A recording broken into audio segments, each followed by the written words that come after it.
મહેસાણા જિલ્લામાં ખેડૂતો માટે બિયારણ, દવાઓ અને ખાતર ખરીદતા પહેલાની માર્ગદર્શિકા જાહેર કરાઈ છે.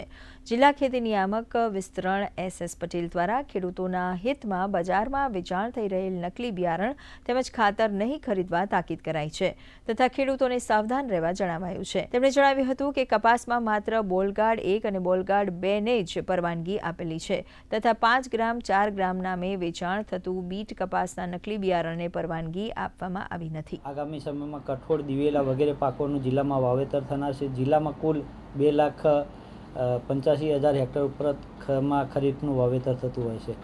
ખેડૂતોએ બિયારણ ખરીદી વખતે ખાસ કાળજી રાખવી જોઈએ, કારણ કે બિયારણ એ પાયાનો અને અગત્યનો પરિબળ છે. ખેત ઉત્પાદનમાં ખેડૂતો માટે ખૂબ જરૂરી છે. બીટી કપાસમાં 4G 5G કરી અને ખેડૂતોને વેચાણ કરવામાં આવતું છે, જે કાયદાકીય રીતે અમાન્ય છે.